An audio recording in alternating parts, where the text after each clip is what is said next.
Hey there, welcome back. I love a good deep dive. Yeah. And the material you sent over this is seriously right up my alley. Kabir, the Kali Yuga, and then you threw in these connections to diet. Okay, I'm in. Let's unpack this. Yeah, it's fascinating stuff. Ancient wisdom, but so relevant to us today, You got that right. Yeah. Now, anyone just joining us for this deep dive, we got to start with the Kali Yuga itself. This isn't just some ancient history lesson, right? It's like the whole vibe of this era sets the stage for everything we're about to unpack. Exactly. It's like, imagine the cycle of ages, right? And the Kali Yuga, it's the final act. Declining morality, spiritual darkness. You could almost say it's like the light's fading out, And some texts even talk about shorter lifespans in this age, just adding to that sense of intensity, urgency. Oh, great. No pressure then. But that's where Kabir comes in, right? Incarnating right into this cosmic drama. And we know he's this prominent spiritual figure, but what makes his message so specific to this time? Why the Kali Yuga? You see, that's what I find so compelling. It's not just general spiritual advice, It's tailored for us, for souls navigating this very specific and, challenging era. He's going straight for the pitfalls, the illusions, all the things that trip us up, especially in the Kali Yuga. And he does not hold back either. That whole exchange with Dharam Rai, whoa! It's like Kabir's giving us a cosmic shake and saying, wake up already. You're totally caught in this web of illusion. Such vivid imagery, right? The way the text describes an illusion is like this captivating dance, and we're trapped, just spinning in circles. Maya, attachment to stuff, ego-driven desires. Kabir suggests that in the Kali Yuga, these illusions, they're everywhere, and they are strong, hard to break free. Okay, so about this word illusion, it's not just like being tricked by a magic show, right? We're talking about something way deeper, a fundamental misperception of reality. Exactly. It's like we're looking through a distorted lens. We can't see our true nature, our connection to the divine. It's all messed up. Which brings us to this powerful concept of Nam, Kabir's path to liberation. But what does that actually mean? How do we connect with this Nam? It's about aligning with that divine essence, that true self within. Some texts describe it as a divine word or name, kind of like a mantra, a constant reminder. Kabir often uses metaphors like comparing Nam to this powerful current, strong enough to cut through even the strongest illusions, leading us back to the source. So it's not just chanting a word, it's about embodying that connection, bringing your actions and thoughts into alignment. You got it. And this is where your deep dive request takes this fascinating turn. Throughout everything you sent, we keep seeing these recurring themes of meat and wine, and honestly, it feels a little jarring. Like, how does this fit into spiritual liberation? No kidding. One excerpt even calls it the corruption of the gods. It definitely makes you stop and think. Right. It really complicates things, especially when you think about traditional views on diet and spiritual growth. So many practices advocate for vegetarianism. They recognize the energy, the karmic implications, all of it associated with eating animal products. So we have this contradiction. Meat and wine, prevalent, even described as corrupting, yet totally ingrained in the culture of that time. It's this push and pull between what's considered normal and this underlying awareness of a higher path. You've hit the nail on the head. And the thing is, it's not just ancient India, right? Think about the historical context of alcohol, even within the Vatican. Challenges our assumptions about how diet and religion intersect across cultures and time periods. That's a really good point. We're not just talking about contrasting viewpoints within Hinduism. It's bigger than that. It's about seeing how what's considered appropriate or spiritual varies wildly. So we've got illusion, the challenges of the Kali Yuga, and now these conflicting views on something as basic as what we eat. Where do we even go from here? This is where things get really fascinating. This is where Annie Besant's work on the astral body comes in. And it's like this, okay, we're not just physical, right? There's this energy field around us, the astral body, and it's connected to everything, thoughts, emotions, even what we do with our physical selves. Okay, now you've got my attention. You're saying what we eat and drink, it's not just affecting our physical health. This goes deeper to this energetic level too. Absolutely. Besant, she uses this analogy, like imagine building a house, right?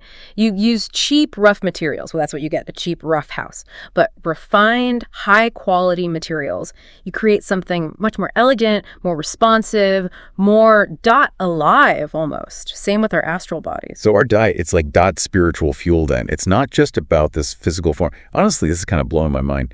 But it makes you think about those mentions of meat and wine in the text, like maybe there's more to it. And that's why this next part is key, all right? There's this argument that meat and wine, those words themselves, might be mistranslated, like the original meaning, lost over time, was something more symbolic. Wait, hold up. Are we saying we're taking those passages way too literally? Like there's a whole other layer here. Exactly. What if those words were originally meant to represent something more abstract? Not literal meat and wine, but internal states, desires, attachments. It completely changes things. Whoa, talk about a plot twist.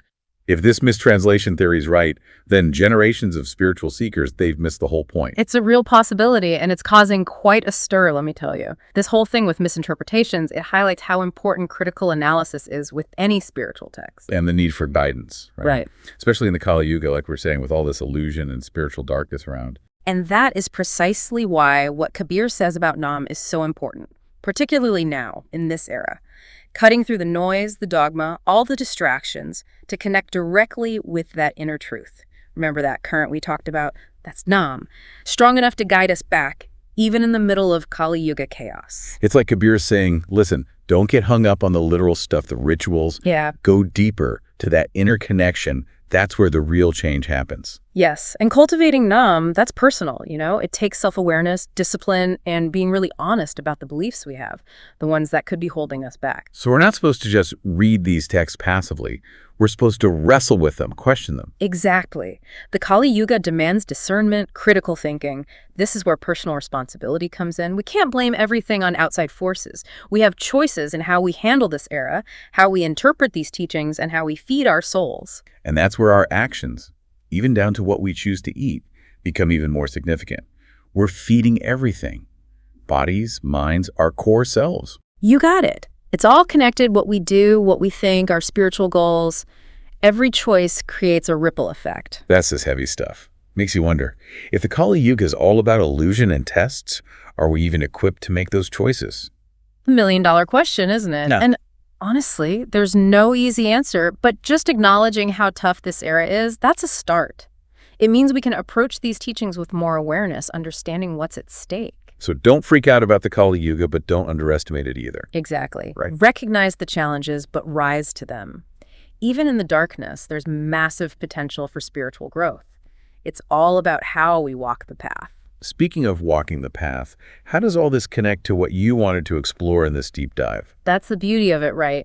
These ancient teachings, they're like a framework for understanding not just the Kali Yuga itself, but our place in it. They're a roadmap for the inner and outer turmoil, and ultimately for reaching our full potential. This has been quite a journey already. The nature of the Kali Yuga, the concept of Nam, and then these dietary connections. And we haven't even gotten to how to actually apply this stuff to our lives today. Oh, you know me too well. That's my favorite part. But before we jump into all that, let's take a minute to process everything we've talked about so far. It's a lot. It's like someone handed us this ancient map, right? All these symbols, cryptic messages. And we're supposed to figure out not just how to read it, but how to use it, like on our own life journey. Love the analogy, because it shows we have to be active here. We're not blindly following. We're taking these principles and making them work for us in the modern world. And I'm all about practical application.